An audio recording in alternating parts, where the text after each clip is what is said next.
Yes, thank you for taking my call. I'm going to be purchasing for the first time, a used boat and trailer. All right. And I was wondering what the best way to get the right receipts, and Okay. I don't want to be scammed. Yeah.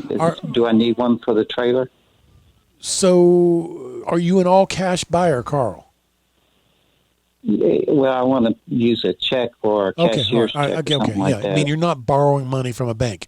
And is it a private seller or is it a boat dealer? Private seller. Okay. So, Carl, I would say, first of all, you would want to see, before you even start this process, you want to see the boat title, and you want to see the ID of the seller, like a driver's license. You want to make sure this boat is titled in the name of the person you're buying it from. And, of course, the boat title needs to match the boat as far as the style of the boat, the hull number, the motor number, etc.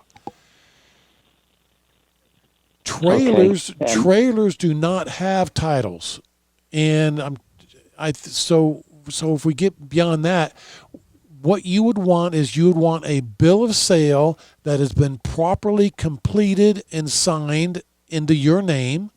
You would want to go with it a bill of sale. That bill of sale will itemize the trailer and the boat by hull number, ID number, VIN number, et cetera, et cetera. That bill of sale will actually have what the full purchase price is.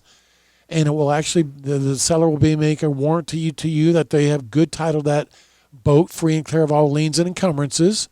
And then you would want what's called a limited power of attorney that the seller would sign that authorizes you to sign any and all documents necessary to transfer that boat title into your name.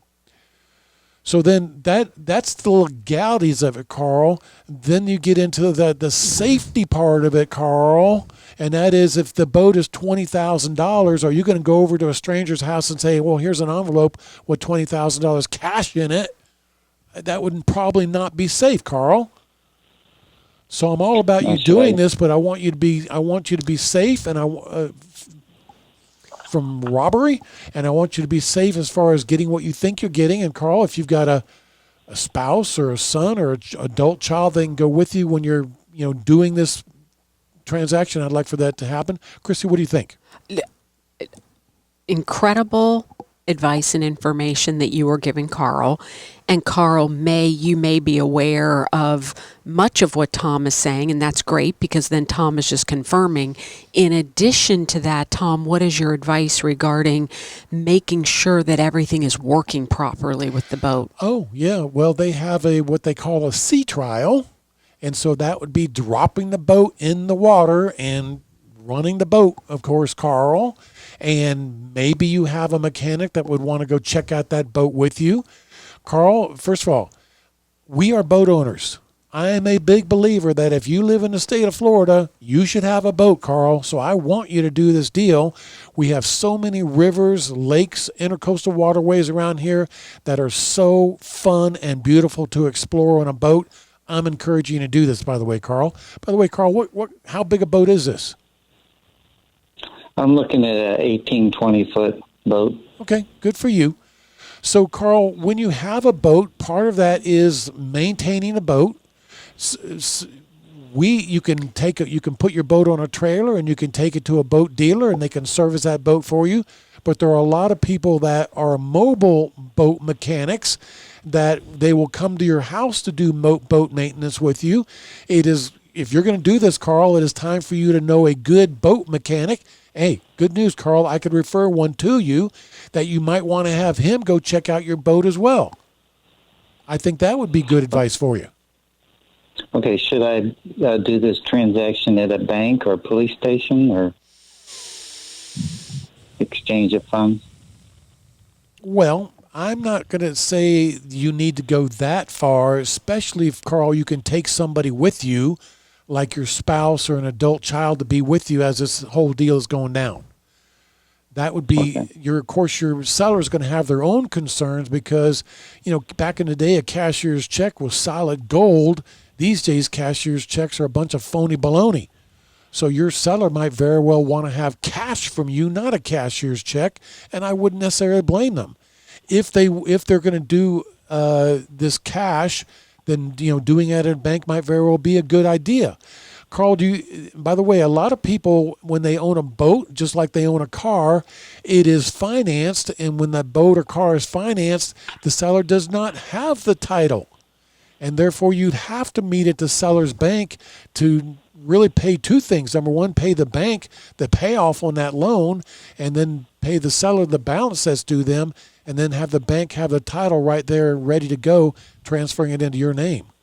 Carl, I know it sounds like a lot, but I am going to encourage you to go forward with this. If you really want to say, Tom, this all sounds like a lot to handle for me, then maybe you think in terms of, okay, I'm not going to do this from a private seller. I'm going to buy a used boat from a used boat dealer. Okay.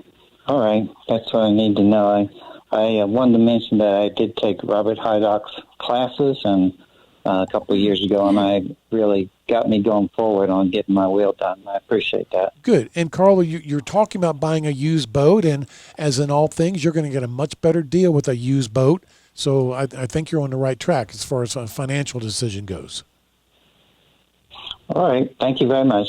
All right, Carl. I wish you the best of luck, and we're all about boating. We love to boat, lakes, rivers, intercoastal waterway. It's so much beauty out in Florida that's really only accessible on the water. Absolutely, yes, for sure. And it's exciting that Carl, it sounds like this is his first time at least buying a used boat. And I feel that the instruction and advice that you gave Carl was really outstanding.